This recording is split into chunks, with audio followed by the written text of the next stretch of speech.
الحمد لله رب العالمين والصلاة والسلام على أشرف الأنبياء والمرسلين نبينا محمد وعلى آله وصحبه ومن اقتدى بهديه واستنى بسنته وسار على نهجه إلى يوم الدين أما بعد.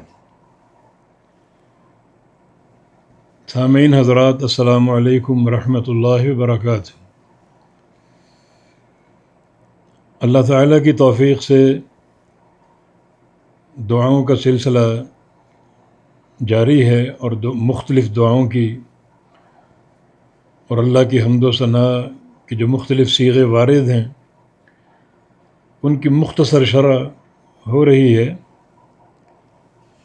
اور ہم نے بتایا تھا کہ اس سلسلے کے انتخاب کا مقصد یہ ہے کہ ان ثناءات اور اللہ کی حمد کے کلمات میں اور جو دعائیں ہیں قرآنی یا احادیث کی، ان میں بڑا علم ہے، ان میں عقیدہ ہے، ان میں توحید ہے، اللہ تعالیٰ کی معرفت ہے، اس کی اسماء و صفات کا تعارف ہے۔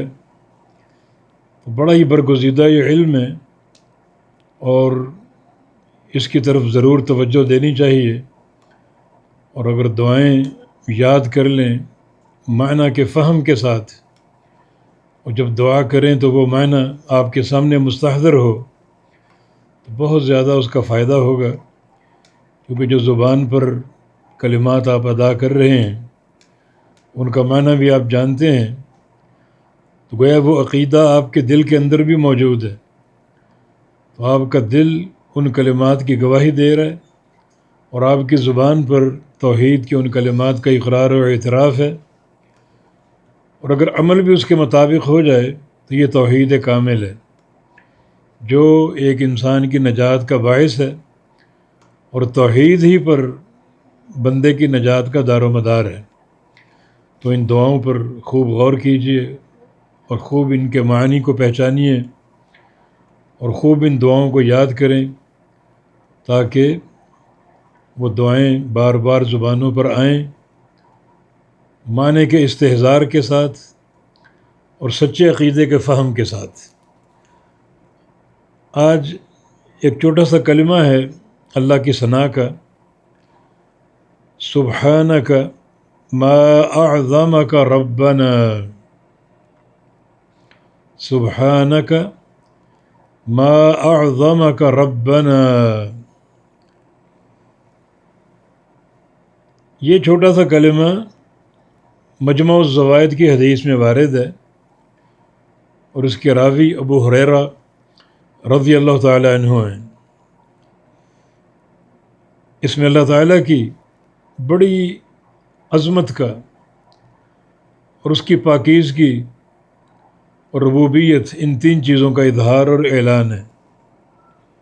سبحانک، تو پاک ہے، ہر عیب سے پاک، ہر نقص سے پاک، ہر شریک سے پاک، کوئی تیرا شریک نہیں، نہ تیری ذات میں، نہ تیری الوہیت میں، نہ تیری ربوبیت میں، نہ تیرے افعال میں، کوئی تیرا شریک نہیں، تو بالکل پاک ہے۔ شراکت داری کا عقیدہ نقص چاہتا ہے، اور شریکوں سے پاک ہونا یہ کمال ہے، یہ توحید کا کمال ہے جس کا اللہ تعالیٰ متصف ہے، جس سے اللہ تعالیٰ متصف ہے۔ تو سبحانک، تو پاک ہے، ہر عیب سے پاک، ہر نقص سے پاک، ہر کمی سے پاک، ہر کوتاہی سے پاک۔ اور یہ بات معلوم ہے اللہ کی جناب میں سب سے بڑی جو کمی منسوب کی جاتی ہے وہ اس کے شریک مقرر کرنا، اور اللہ بالکل پاک ہے، ہر شریک سے پاک ہے۔ جو قوموں نے شرک کیا، شرکاء بنائے، اللہ ان سب سے پاک ہے۔ قیامت تک مشرکین آتے رہیں گے، شرک کرتے رہیں گے، شرکاء بناتے رہیں گے، اللہ ان سب سے پاک ہے۔ سبحانک، تو پاک ہے۔ ما اعظمک، تو کتنا بڑا ہے۔ ما اعظمک، یہ کلمہ تعجب، یہ افعل کے وزن پر ما افعل، اور افعل، یہ دو تعجب کے صیغے ہیں، یعنی تعجب کرنا ایک چیز کی عظمت پر، ایک چیز کی وسعت پر. تو ما اعظمک، تو کتنا بڑا ہے، تو کتنا بڑا ہے. یہ اللہ کی تعظیم کا کلمہ ہے. یہ اللہ بہت بڑا ہے، سب سے بڑا ہے. اللہ اکبر، اللہ سب سے بڑا ہے. اللہ تعالیٰ کی تعظیم بجا لانا ضروری ہے. یہ چھوٹا سا کلمہ اللہ تعالیٰ کی تعظیم پر مشتمل ہے. یہ وہ ذات بہت بڑی، اس کی عظمت کا احاطہ نہیں کر سکتا کوئی بھی.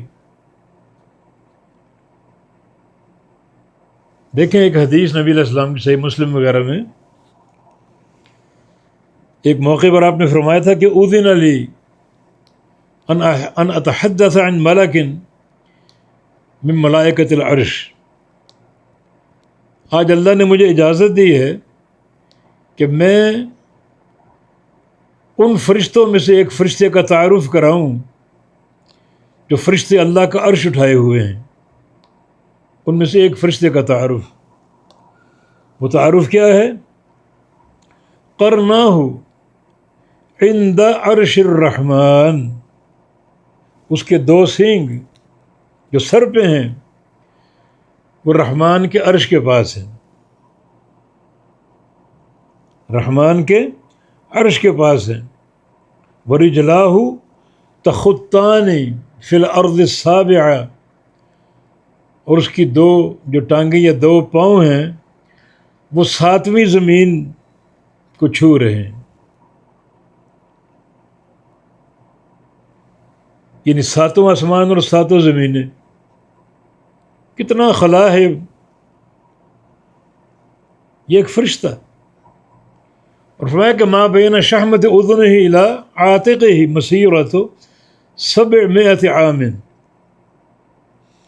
اس فرشتے کی جو کان کی لو ہے اس سے اس کے کندھے تک کا فاصلہ 700 سال کی مسافت کے بقدر ہے. یہ ایک فرشتے کا تعارف. اس کا سر کہاں ہے؟ عرش معلیٰ پر. پاؤں کہاں ہیں؟ ساتویں زمین پر. بیچ میں 7 آسمان، ساتوں زمینیں، بیچ کا خلا. زمین و آسمان کے مابین 500 سال کی مسافت ہے. پھر پہلا آسمان 500 سال کی مسافت کے بقدر ہے. پھر پہلے آسمان سے دوسرے آسمان تک 500 سال کی مسافت کا فاصلہ. پھر دوسرا آسمان، اس کی کثافت بھی 500 سال کے بقدر ہے. اس طرح عرش تک چلے جاؤ، عرش پہ اس کا سر ہے. اور چلتے چلتے ساتوں آسمانوں سے گزرتے گزرتے پھر یہ بیچ کا خلا، پھر پہلی زمین، اور پہلی زمین کے بعد کا خلا، پھر دوسری زمین، پھر تیسری، پھر چوتھی، پھر پانچویں، پھر چھٹی اور پھر ساتویں. اس کے دو پاؤں ساتویں زمین کو چھو رہے ہیں.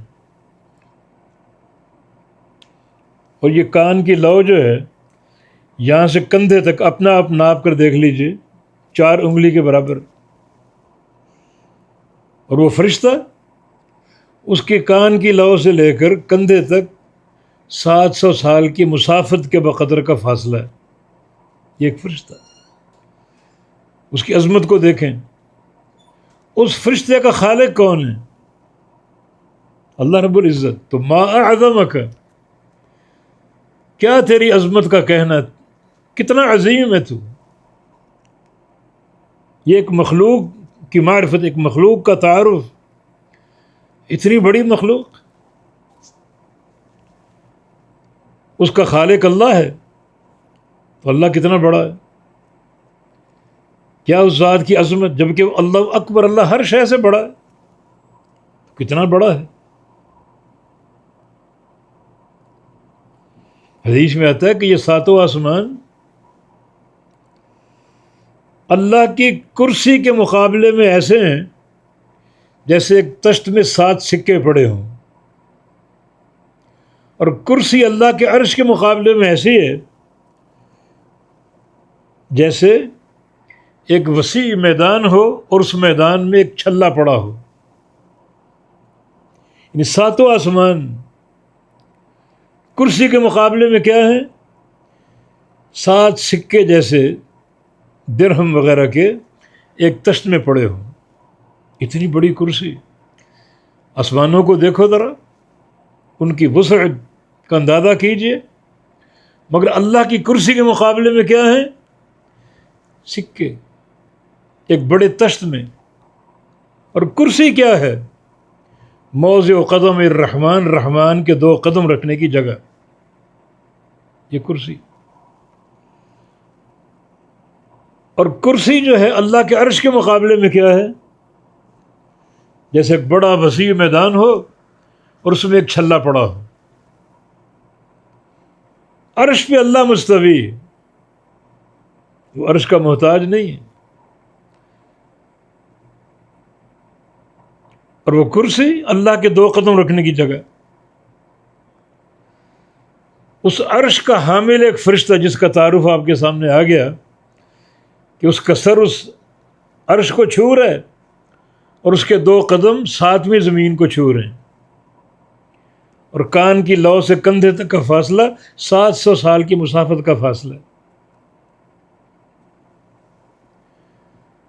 تو اس ذات کی عظمت کو دیکھو.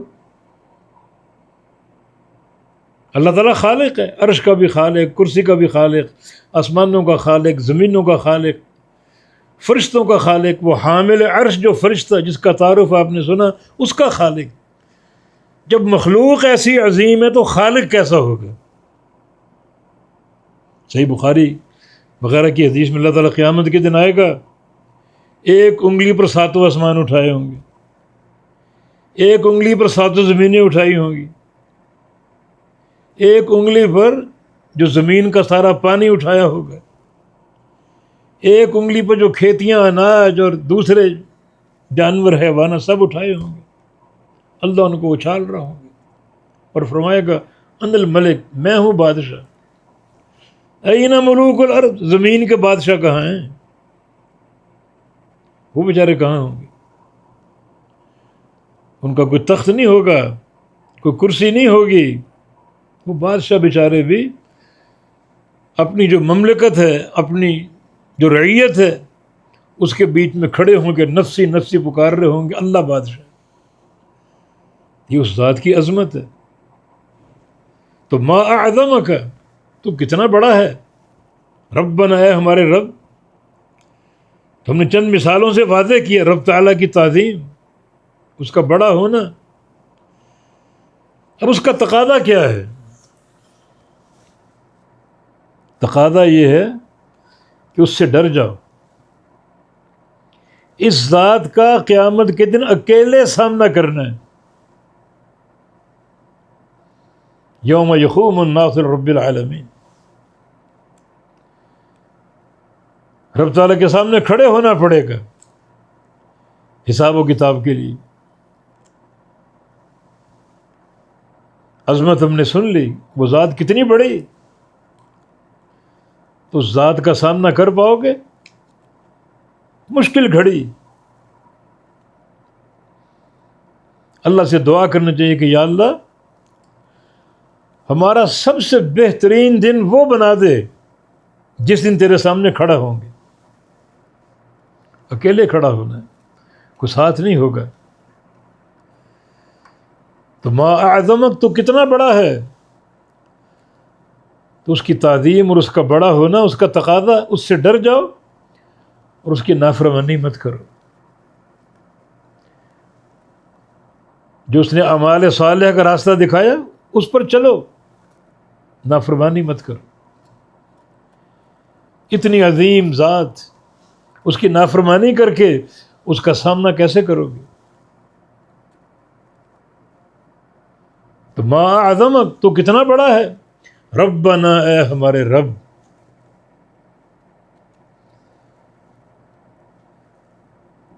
ربنا میں توحید ربوبیت، اے ہمارے رب.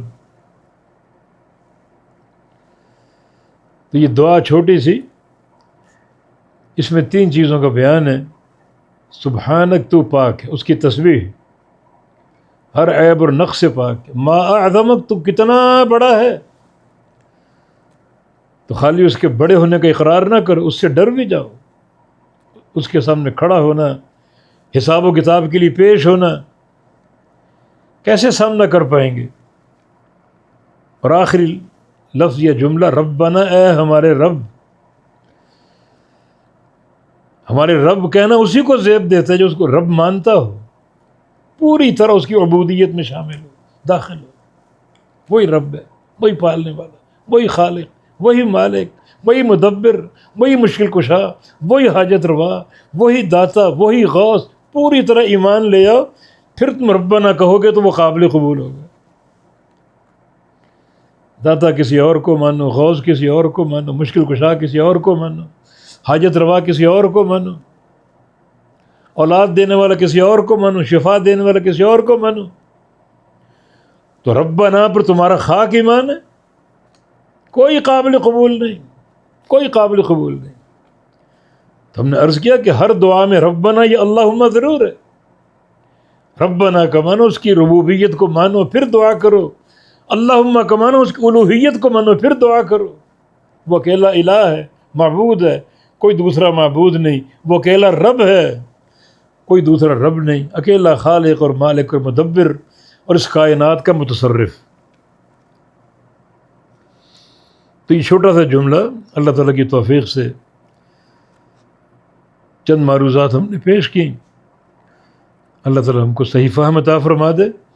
یہ ما اعظمت کا تو کتنا عظیم ہے، یہ عظمت مطلقہ ہے، ہر شے میں عظیم، اپنے ناموں میں عظیم، اپنی صفات میں عظیم، اپنے کاموں میں عظیم، اپنے علم میں عظیم، اپنی قدرت میں عظیم، اپنے احاطے میں عظیم، ہر شے میں عظیم، اپنی بادشاہت میں عظیم، اپنی حیات میں عظیم، اپنی قیومیت میں عظیم، اپنے علم میں عظیم، ہر شے میں ما اعظمک میں عظمت مطلقہ، کسی چیز میں کوئی کمی نہیں، تو عظیم ہی عظیم ہے، ہر شے میں عظیم ہے۔ تو یہ چھوٹی سی دعا ہے، چھوٹا سا جملہ، بڑے اس میں عقیدے کے خزانے ہیں، علوم کے خزانے، اللہ ہم کو صحیح فہم عطا فرما دے۔ اقول قولی ھذا واستغفر اللہ لی ولکم، وآخر دعوانا ان الحمد للہ رب العالمین۔